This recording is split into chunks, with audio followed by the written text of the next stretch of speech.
Okay, I think we're rolling. It's me, Pat Butinsky, and I'm going to do a little Cray from Get Your Cray Crayon in my sketchbook. It's a lovely little sketchbook. You can get these at Michael's, or you can get them at, I got this one at Hobby Lobby, and it has a bookmark and it has a little rubber band thingy, so you can mark your pages. And I'm just doing some practice work with my crayons. I use Caran de Arche. You can use Crayolas if you like. It depends on whether you want to make the piece of work a piece of art that you intend to sell. So if I intend to sell something, I'm going to use something that's more pure pigment, something that's archival. The light fastness of these is not fantastic when you add water to them, but I use them dry as crayons. So the light fastness in that case is very, very good. And I fix them as well. So let's start. I can just start to scribble scrabble with my crayon, but once I do that, it's waxy, as you know. And so since I'm a mark maker, I like to get in and do marks, in this case, if it's on a light background, with black or with a pencil, or even with some colored pencils, various colored pencils, or graphite. The thing about the graphite and the colored pencils is you can go over that later, but it's more difficult to put marker on top of wax because it's going to gunk up. Okay? So, not to belabor that and to get into something more exciting, this is a little, I think maybe 5 by 5, and I'm just going to start, making some marks, some doodles. What I do.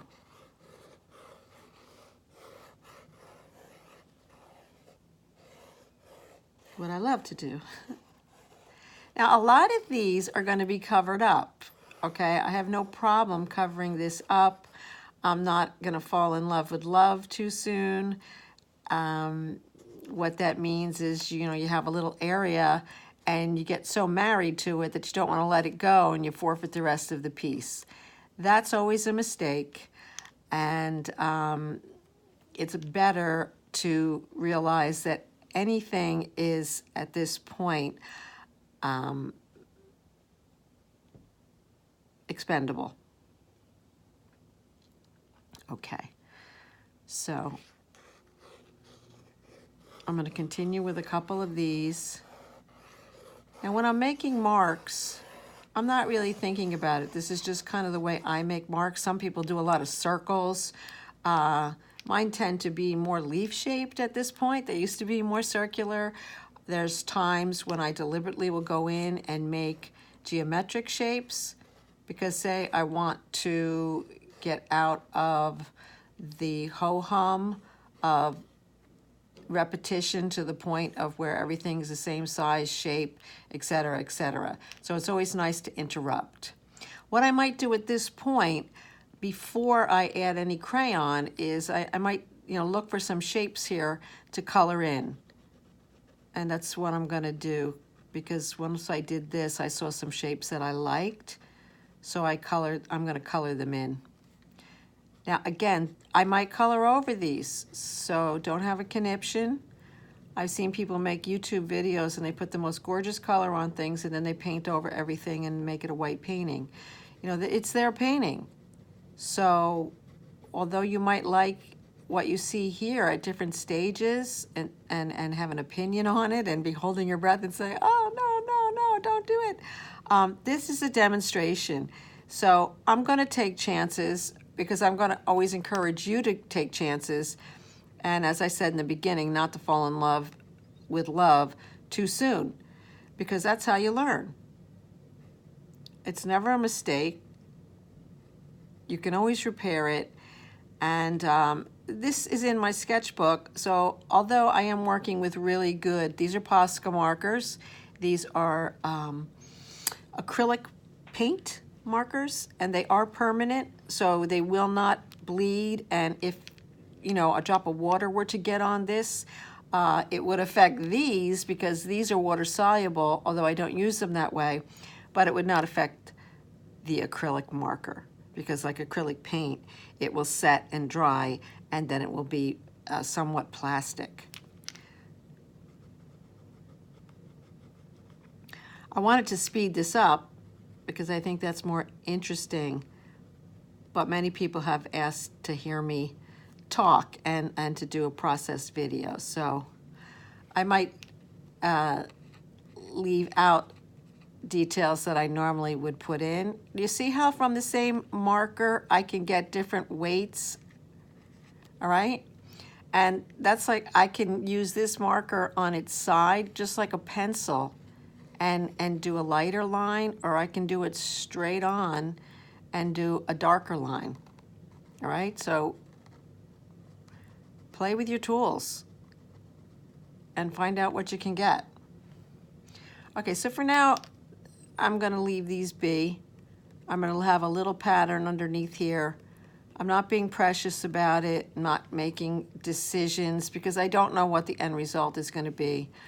I just want you to see how you might go in and make some marks ahead of time so that when you do put wax over it, there's still something showing through that has some fine line, if you like fine line.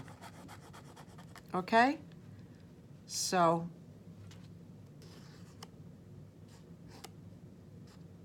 that'd be that for now. All right.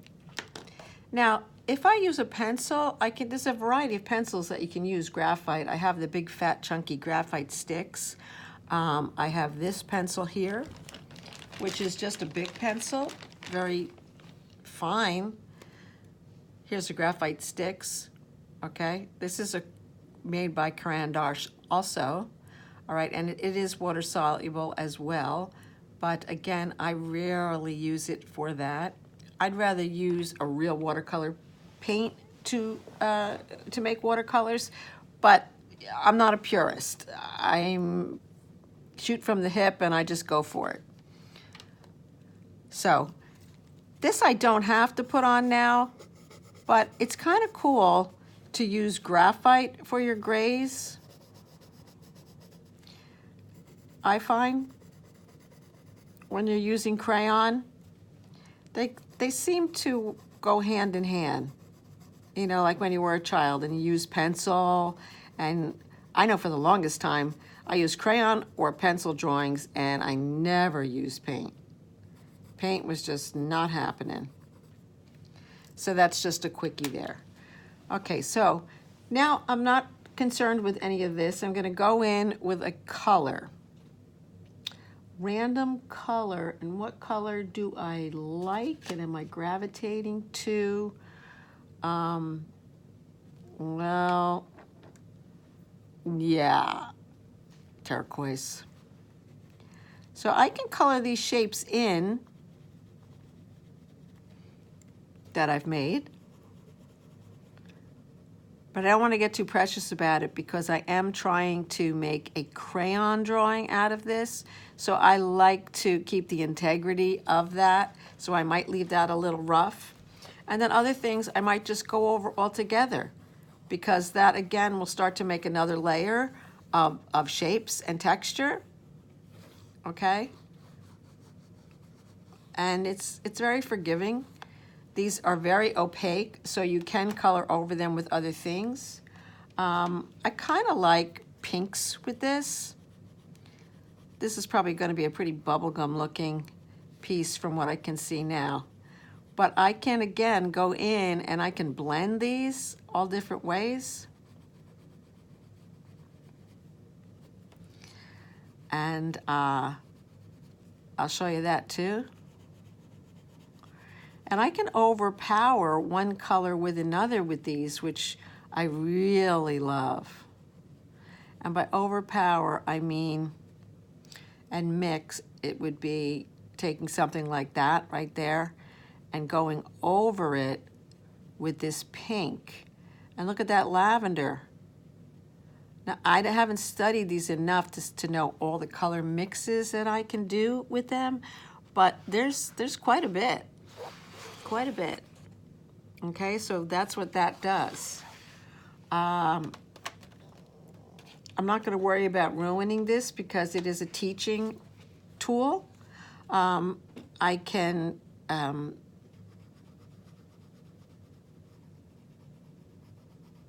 blend and go in here with some lavender. And then I could go back over with the pink again. And mix them on the page too. And that's what I really like about these, because these are wax. They consider these wax pastels or crayons. And that's the enigma about them, is that they are water soluble. And if I don't even like that, I can actually go over with it with another color still and enhance it and get sort of a blend, which I like, you know, like right in there. Now, that'll make some mud, but I don't mind if it makes mud, a colorful mud like that, because then that makes that glow. And that's what you call intensity contrast, when you have a sort of a muted color, a grayed color, a dirtied down color, a tint where you add black to it, or a tone where you add white to it.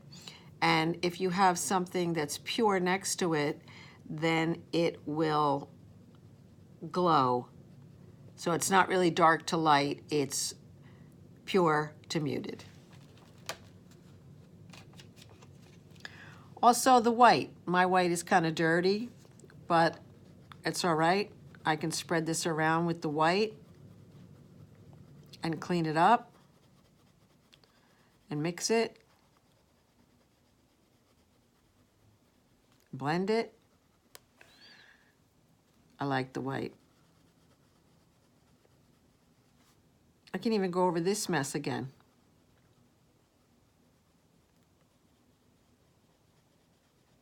And blend it into that. So it's very, very forgiving. It's a lot of fun.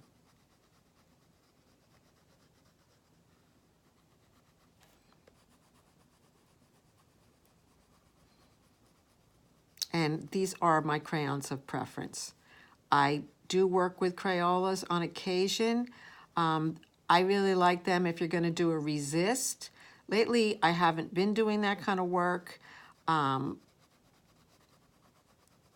it's a really cool technique. And a lot of people in the Get Your Cray Cray Challenge have done it, and it's wonderful.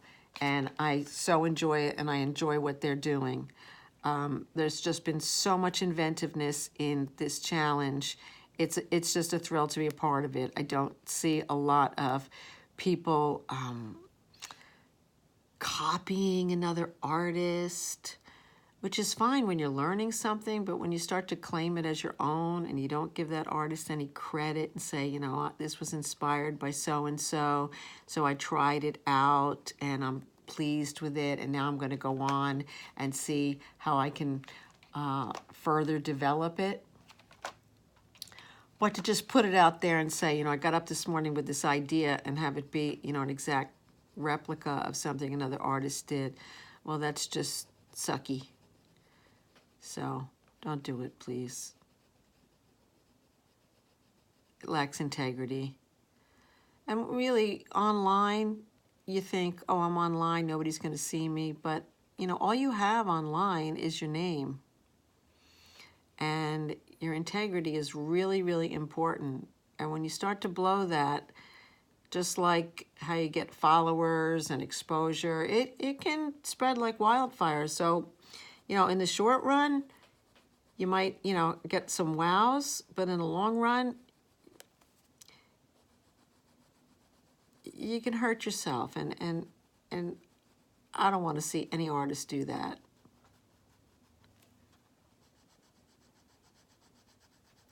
It takes time to build up a following. So many people ask me things like that. It takes time. It takes consistency of your work to find a voice.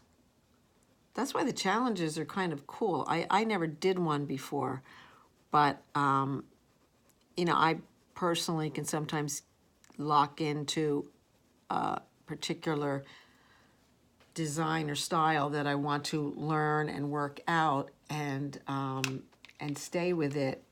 But if you have a hard time with that, you know, maybe jump from class to class and medium to medium, you know, it probably would be good to lock into some challenges and then find out what feels like home. And if it feels like home, go for it. Because, you know, we're artists. We love it all. But the thing is that we can't do it all really great. And if you can, it still lacks a consistency and a style, so people aren't going to know who you are and what to expect. That doesn't mean you get locked into the same thing for forever, but I think you know what I mean about consistency. If it lacks consistency,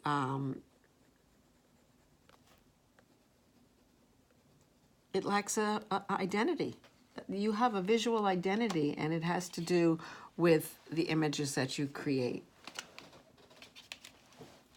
and the way you express.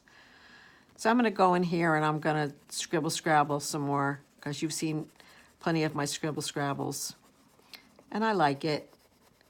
And I don't want to belabor this too much, because I love to watch YouTube videos, but I do get itchy real fast, so that's probably just me. But I just want to get on with it. So, if you do, I find that when I've taught classes, I barely get through a demonstration and people are going to work and they're not listening to me anymore. So there are teachers out there that are going to go step by step, and you're going to love it if that's the kind of learner that you are. But if I'm not, and I'm also not that kind of teacher, I'm going to get you going on a thought process. I'm going to teach you some concept.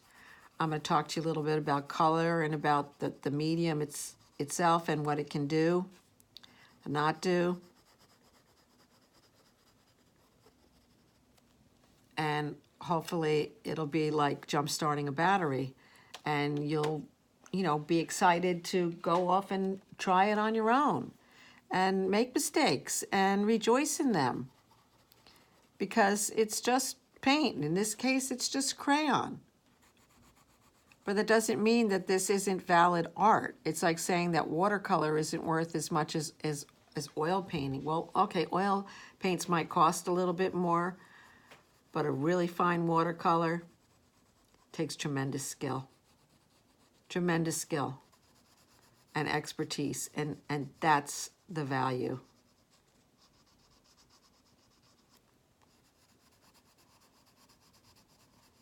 It takes time to learn and perfect your craft. And you're never done, because if you're a creative person, you're always striving for something else. Do you see how beautifully these combine? It's pretty cool. Now, if I were to do a complementary thing here and put the yellow over top of that, it will mix that color right here on the page without adding water. And so that's going to muddify it, and you're probably going, oh no, don't do it. But I'm doing it so that you see that you can mix. So now I have a yellow and purple mix, which makes a beautiful neutral. Okay, might not be your favorite color,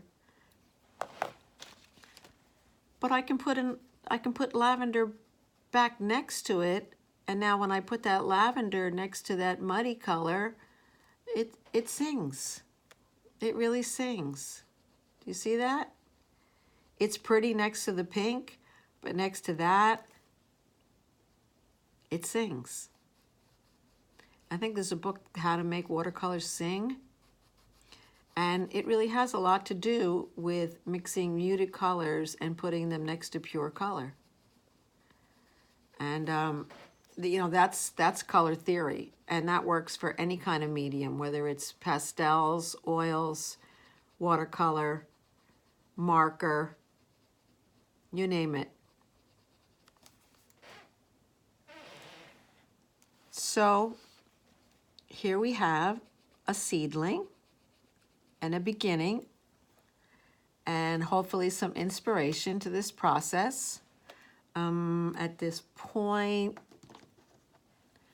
maybe I'll go in with a, see, this is what I consider more of a muddy color. It's an ochre, okay? And I might shy away from it if I was doing this with water, because it tends to be an opaque color. I prefer transparent watercolors for the most part, the quinacridone colors and what have you, because they mix better. But I can brighten this up by putting a brighter yellow over that, so you can see that. And still, I'm kind of getting that, but without being dull and boring by getting this brown everywhere. I can do varieties of that brown, and they actually will look quite sweet. What else did I want to show you? I guess I'll go back in with this big graphite, okay? And what I want to show you, and you might think I'm ruining this, is that you really can go in with the pencil and put the pencil over it. It will scratch out some of that crayon, waxy stuff, but it won't hurt the pencil, okay? A marker, it's going to mangle, but it doesn't really hurt that.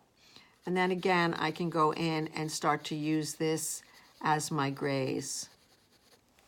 And if I want to have some fun, I just do a scribble scrabble with the pencil over all of this to interrupt some of the monotony, you know, and put some whimsy in it. Then, you know, the type of marks that you make have a personality to them.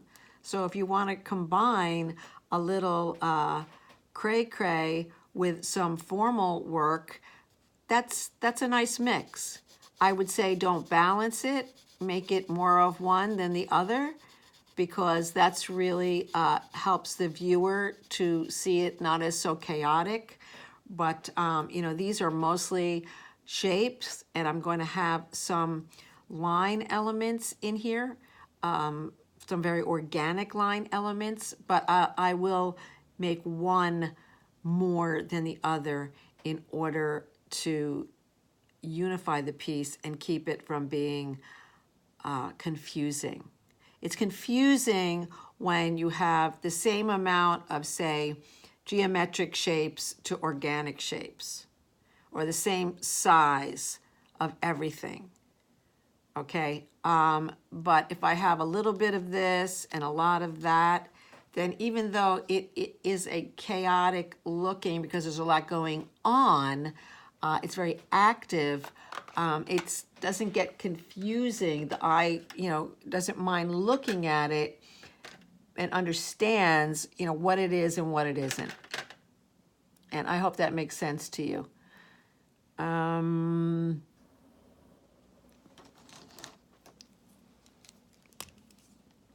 Maybe I'll go in and add some marker in some places here now. Okay, but I'm going to stay off the crayon.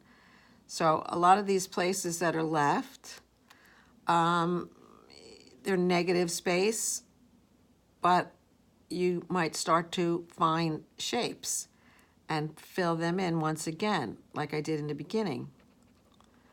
But when I put more line in there, okay, because everybody asks, you know, how do you put your marker on top? I don't put it on top, I put it next to it or underneath it, okay? So if I were to put this here and say I wanted to put a little scallopy thing here, I'm not gonna go on top of that too darn much. I mean, I might touch it on occasion, but then if I do, I gotta wipe it off because it will kill the marker very, very quickly. But I can go into these negative spaces right next to it, and this will appear to be on top, but it's next to it. Okay?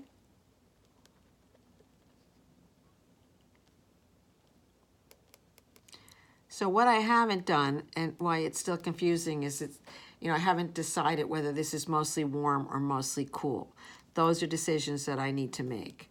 So I'm thinking maybe I'd like to make it mostly warm, and if I do, that means I have to introduce more oranges and reds and things like that. So this could be kind of a scary mess, but I think you'll get the feel for crayon work here. So I'm willing to bomb out because I'm encouraging you to go for it and to lose the fear. And as I say in the challenge, just kick the fear to the curb, because it's a lie. It's just crayon, it's just paint. And if you don't make your first mark or first move, you're going to stay paralyzed. I've had people say, well, how do I start my first layer? And I said, just start. Just go right in there and put a mark on the page. Put a couple of marks on the page. That's what you saw me do. I think my friend Betty calls that activating the surface. Really what you're doing is you're attacking the white so that it's no longer intimidating. And I don't know why that's so intimidating to us, but, it's one of those crosses that we bear as artists. That everything that we do doesn't have to be a masterpiece and a frameable piece of art.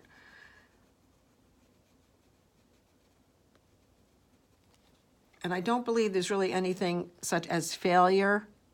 It's just learning. It's a learning curve. And we can learn a lot from our mistakes. The reason I have this on top of this pad, and I might mess up the pad, is because I don't want to get out of screen, and it seems that the screen is very limited on this little phone here. So what I'm just trying to do is claim some area and make it more warm than cool. Okay, so I'm using obvious warm colors. I mean, this is actually a warm green. If you use this next to an aqua, that could be considered a cool green and a warm green, but I'm not going that deep here. That'll be my color theory video. And if you're interested in those things, leave comments. I try to be nice though, okay? I'm putting myself out here. But don't be afraid to, leave comments or ask questions, because there's really no insignificant or stupid questions. The way we learn is by asking questions. So please feel free. The only thing that I do ask you to do is if there are comments and questions, just check through them before you ask the question again, maybe, because a lot of times that's what happens. So you'll find out that, you're not alone and you're not crazy. Other people have the same question, and I might have answered it. So, but here I am. I'm claiming this area as orange. I don't have a vision for the end. I never do until I get there, and then I kind of look at it, and if I don't feel that there's anything else I can add or take away from a piece, then that's how I decide that I'm done. And sometimes, you're confused and you do need to walk away, and the next day you got to take a look at it.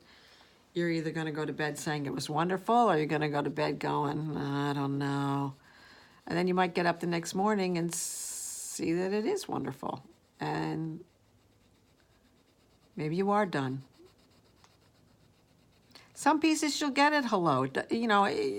Every single piece you don't have to spend, 300 hours on it. After a while, you get to know your medium and you get to understand what works with what. And you might start nailing things a little bit quicker. I mean, detail work, and that's the kind of stuff that I, add at the end. That is just labor intensive. That is time. There's no shortcuts to it. You can texture with bubble wrap. You can use Saran wrap for texture, all that kind of stuff. And that makes it fast. But I'm kind of an old-fashioned do-it-by-hand doodler. So that just takes time. And so now I think what may be happening, and I'm not sure that you'll agree, is that the cool areas are, even though there's less of them, they kind of steal the show. Because now there's a lot of warm and there's less cool, and so you notice it. It's just like looking into a sky and looking at the stars, as opposed to all the black. There's so much more black, but the stars enhance the black. Or no, the black enhances the stars. And so they shine more brightly. And that is kind of what happens when you are making a strong declaration by using a lot to a little. So I've decided to make it warm dominant, and I can bump up some of the cool in areas, which might be fun. Now that I think I know what I want, but this could change, and I could shut this down and post this thing and you won't even know it's the same piece.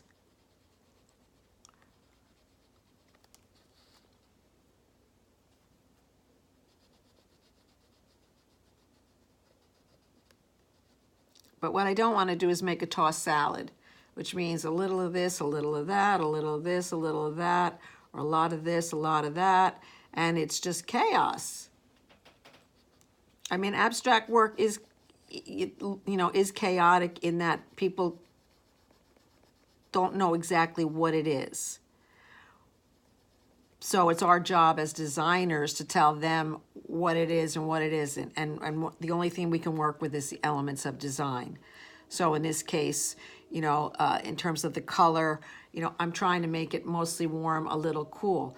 I would say that you're looking at the cool right now and thinking, I think it's mostly cool. But in terms of surface area, this is still keeping it somewhat cool. So I'm going to warm it up a little bit.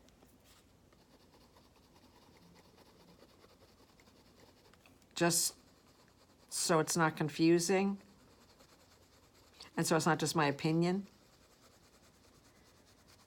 So I'm going to kind of like overemphasize the warm next to the cool. And, but if you have a hard time answering that question, that means you just need to make a decision on which way you want to go. And when you do, that will eliminate, the chaos. It might not be just one little mark or micromanaging a certain area.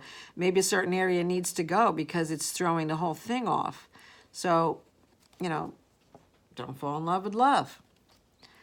And I'm going to blend that into there, because now what I'm looking at is my edges, now that more shapes are involved here. And I'm thinking that I might want to have, more soft edges. So if I want to get more soft edges, and again, I probably wouldn't use this much yellow, but I'm just in an effort to say I'm going to make this a warm dominant piece. I am going to heat it up like crazy. But do you see how the more warmth I put in this, the more you're looking at that, the more you're seeing that. If I made it mostly cool and just had a few little warm pieces, like sometimes you'll notice I'll do a piece and it'll be mostly blue, and then all of a sudden I'll just put one red dot. You got to be very selective when you do that, because when you do that, it is going, you're going to look at it, so you better do it purposefully. It better not be a mistake, or the whole piece will fall apart. But when you learn how to do that, that's a rule that you can break like a pro. So, okay, so maybe I might go in now, and since I have a lot of what I think are hard edges, except for the organic stuff in here, I'm going to use the white, and I'm just going to blend and soften some things. So some, maybe like this will run into the green a little bit. That'll run into that a little bit.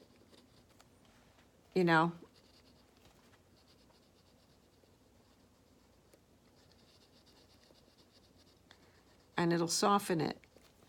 I like this texture here. I would say that it's pretty much mostly smooth right now. This is texture, but if I put the white over it, lovely. It'll smooth it and mix it.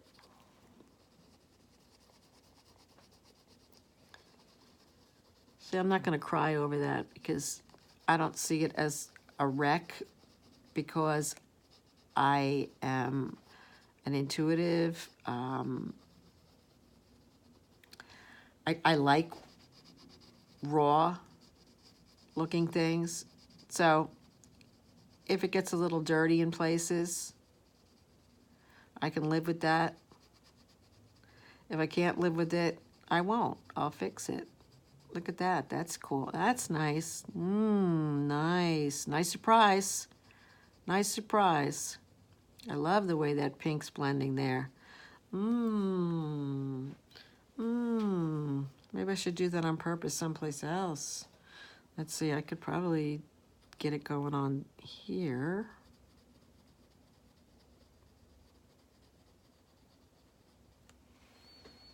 Can't believe I'm getting dizzy in the middle of all this. You know, I have this weird Meniere's thing, which you don't really have to pay a lot of attention to, but it's a inner ear. They call it a disease. So I get balance problems, and I get dizzy. I used to get vertigo a lot. That's much better, thankfully.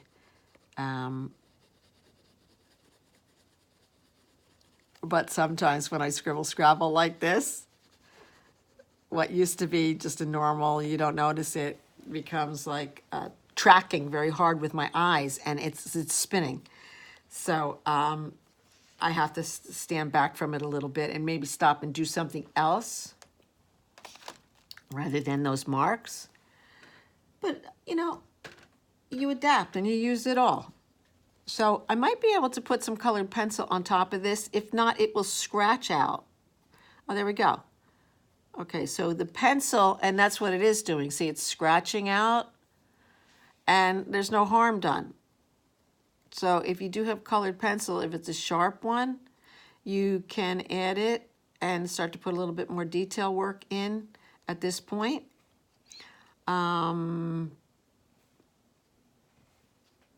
It certainly doesn't have to be circles. I'm just not thinking a lot.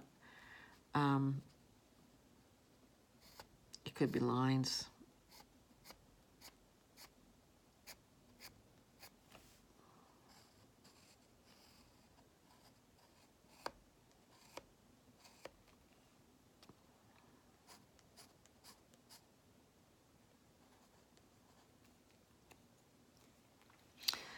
Let's see what happens if I try to put it here. It'll go there. It'll scratch out a little bit. Maybe I'll add a different red in this little area with the pencil. A couple of these areas.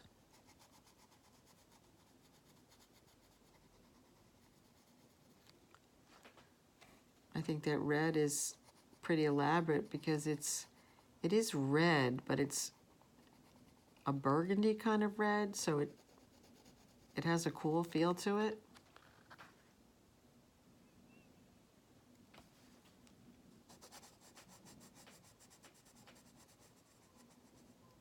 And you know, I'm just constantly looking, painting the whole time. I'm not just, you know, working from A to B, from bottom to top. I'm addressing the whole piece the whole time. And in doing that, I personally find that that serves to unify a piece. If I do one little area and I work across it little by little by little, I might get to the other side and find out that I'm now in a totally different zone, and what's on this side doesn't work anymore with what's on this side. Okay, so the obvious thing to do now would probably be to add some more of this red down here. But what I don't want to do is make too many of these same sizes. It's probably a bad way to say that. I don't know how we said I don't want to, but I need to be mindful. and maybe make a bigger shape in red. Or else there isn't going to be any alternation. Big word. But that means that it would get to be stagnant in that I would be using the same shape, whether I made all circles, circles, circles, circles, circles, circles, or all triangles, triangles, triangles. I'm trying to mix it up. I can use circles, but I'm going to vary the size and the type, and are they open, are they closed, etc., etc. And the same thing with these red shapes, really get a lot of attention. So, there are several that are this size, so I'm going to throw in a couple of large ones to add interest.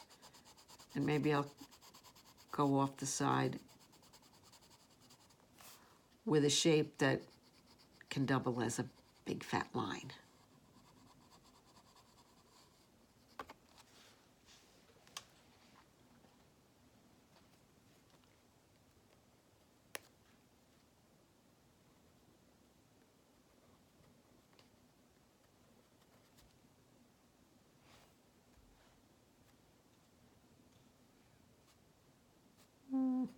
I'm not in love with that. But I do like mixing that red with the graphite. See, make another color. Not a bad color. But see, all my attention goes there now because it's the only place that I have this color. Drat. Drat, drat, drat. All right, let me see if I can overpower it. Overpower, superpower. Oh, no. Okay. Yellow, yellow, yellow, yellow. Oh. Oh. All right. Awful.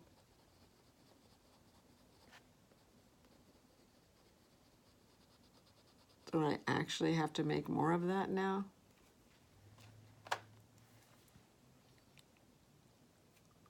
I wonder if my black crayon or my gray crayon, maybe it's time to pull them out, would cover it. See, I got black there, so I can go in there and fix my lines with it. I didn't really want to put black there, but all right. I don't like that color. Ooh. Moo ha ha ha.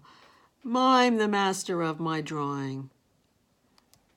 Yes, yes.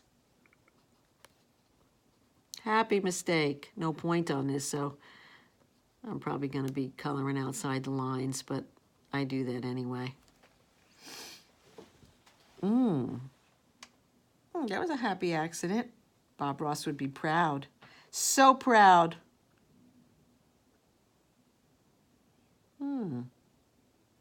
Maybe I need to make it look like I want to do that on purpose now.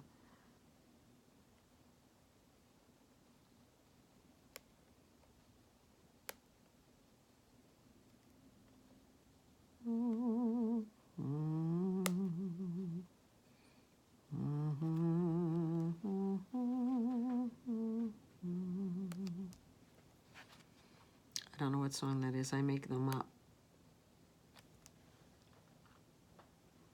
I'm liking it. I'm liking it. You liking it? You don't have to say yes.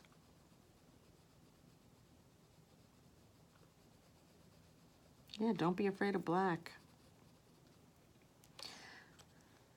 That's a messy black, though. That's okay. That's okay. Make it look like it's on purpose. When all else fails, make it look like it's on purpose.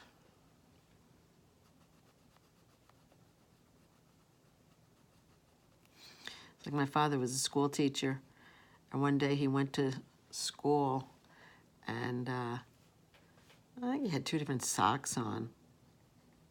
I've had teachers come with 2 different shoes on, which is really funny. And one of his students said something, and he quickly said, I knew that. I was just waiting to see if you were paying attention. So you can definitely use your mistakes. And see, I can go in with my pencil here and I can see if it scratches. And if I scratch it off and I don't like it, I could color over it again because it's wax.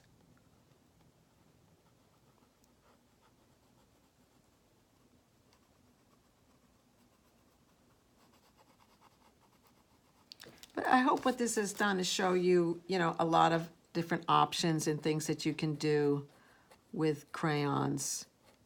And you can, again, these are Caran d'Arche. I know they're pricey. I know they're pure pigment sticks.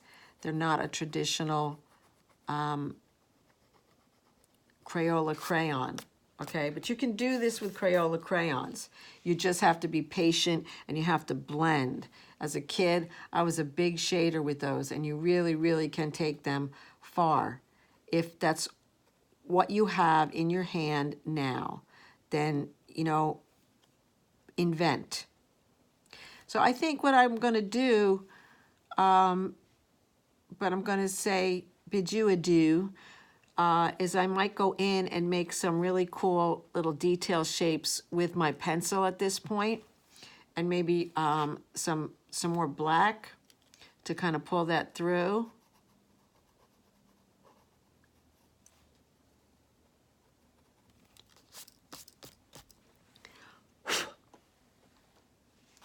But I'm liking it.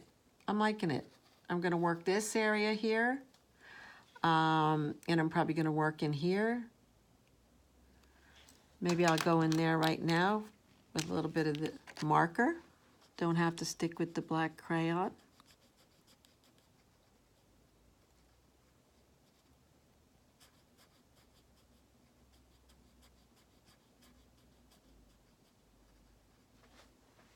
I hope this is in camera.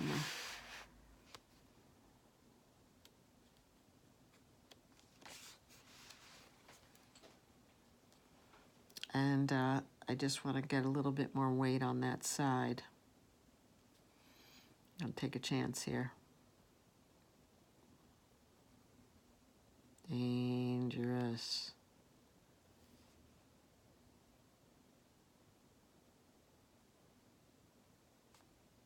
Dangerous.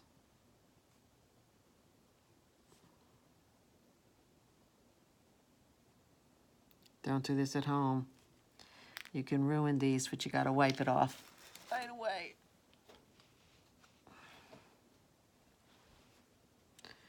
But I wasn't liking what was happening with that. So I might like put little caps on these.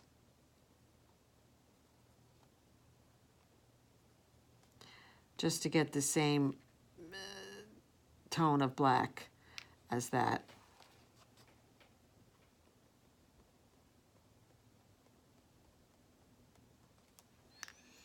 And so on, and so on, and so forth. And I have so much fun ahead of me.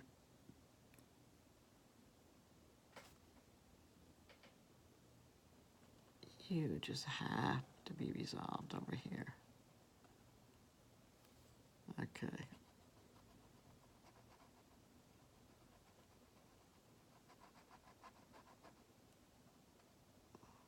Oh, great. The thing blobbed. It blobbed right in the middle of my YouTube video. Well, that now looks like that, but I'm not really a fan of either one. So, it's a heart.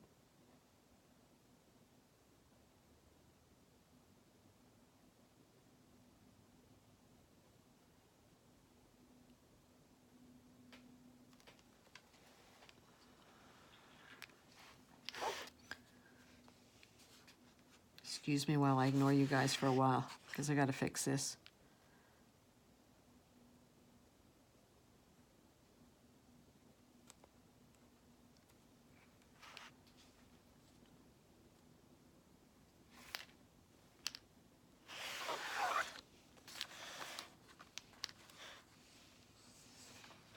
So Sometimes if I turn it upside down, I can see where I really want to go.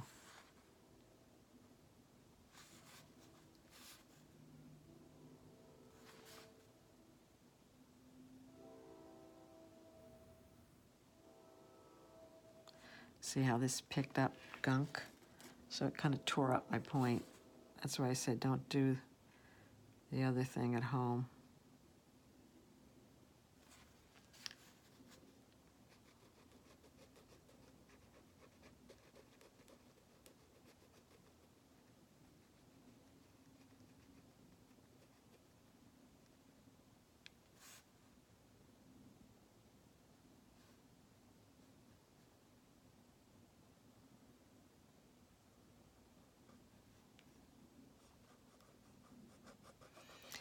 Now I am getting rid of an awful lot of my whites. But what I can do, once I have marker on there, is I can go over the marker with white marker, and that won't hurt anything. So I can reestablish whites and gain them back again.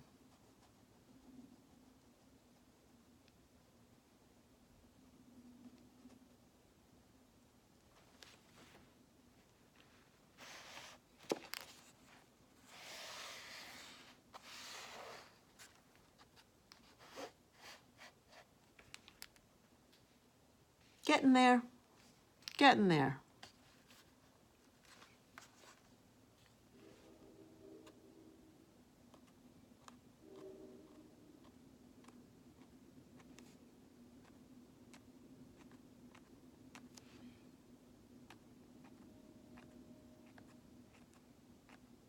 When in doubt, go on the margin. You can always cut it off. Hoo-ha! Are we having fun yet? I hope this hasn't been boring. I don't want to make boring videos. I really don't. So your input's important because I really do want to share with you. Many of you have asked so many times, and I'd like to be able to make YouTube videos, but I'm going to need subscribers, or I won't be able to continue to offer, you know, free instruction. I'll be able to offer instruction, but I will have to set it up as course craft and modules and things like that, which still could happen. But you know, if YouTube were to take off, then it's not going to cost you anything. What will happen is advertisers will come on, and then if I agree to let them advertise on my channel, then that's how you start to make some income from YouTube. And I need to do that in order to continue to make videos, because I'm a painter and I do make my bread and butter from producing art. So that's why I really haven't gone off, you know, on a whim and you know, immediately started teaching because everybody's asking me to. I need to make paintings because I need to sell paintings. And I do sell paintings, thankfully. And I love to paint. I also love to teach, but I like to eat too. So I think together we can make this work. All right? So that's where I am for now. And I will say over and out until next time. Thanks for watching, and don't forget to get your Cray crayon. Should I try to look at you? Here I am. Don't forget to get your Cray crayon. Like my blue hair. Bye for now.